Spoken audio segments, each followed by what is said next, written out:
घर्ती भिर भनेर परिचित महभिरमा यसअघि साँगुरो गोरेटो बाटो थियो। खोटाङ जिल्ला सडक सञ्जालले नजोडिँदा उक्त बाटो हुँदै पैदल यात्रीहरू हिँड्ने गरेका थिए। भिरको बाटो साँगुरो भएकाले घाकर टेकुवा बोकेर सामान बोक्दा कैयौँ व्यक्ति र कैयौँ खच्चडहरू साक्सु खोलामा खसेर मरेको घटना खोटाङका नागरिकको मानसपटलमा जीवितै छ।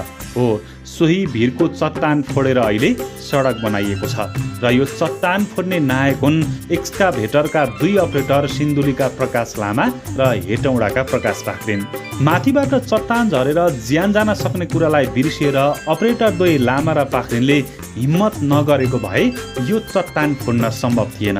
उनीहरूको त्यो हिम्मत र निरन्तरको मेहनतले आज खोटाङको लागि एउटा खुसी थपिएको छ।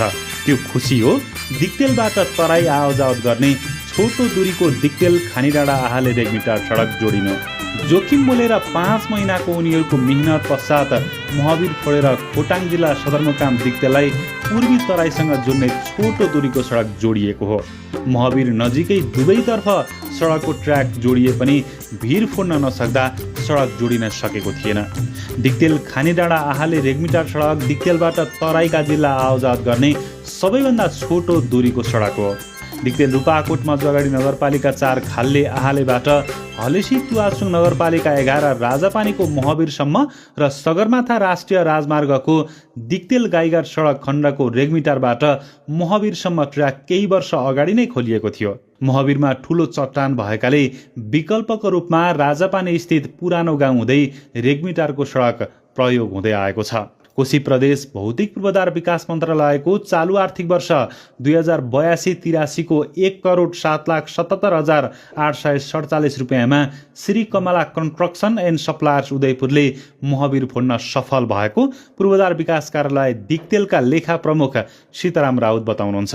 महवीरको सडक जोडिएपछि भौतिक पूर्वाधार विकास मन्त्रालयका निवर्तमान मन्त्री भूपेन्द्र राईले असार 13 गते सडकको उद्घाटन गर्नुभएको छ। असार 13 गते पहिलो पटक महवीरबाट सवारी साधन हुवार पार गर्न सफल भएको छ। महवीरबाट सडक जोड्न सफल निर्माण व्यवसायी अर्जुन बरालले एउटा उदाहरण पेश गरेका छन् कि जिम्मा लिएको काम जसरी पनि सफल बनाउने, जसले मेसिन र अपरेटरको ज्यान जोखिममा राखेर भिर फुटाउन सफल भएका छन्। नेपालका उदाहरणहरू हेर्ने हो भने अन्य निर्माण व्यवसायी जस्तै नसक्ने बहाना बनाएर उनी त्यहाँबाट उम्किन पनि सक्थे, तर उनले जिम्मा लिएको काम सफल बनाएका छन्। अत्यन्तै जोखिम मोलेर महवीर फोड्न सफल अपरेटर र निर्माण व्यवसायीलाई सम्मान पनि गरिएको छ। साप्सु खोला किनारको भिर चट्टान फोड्न सफल अपरेटर लामा र पाख्रिन तथा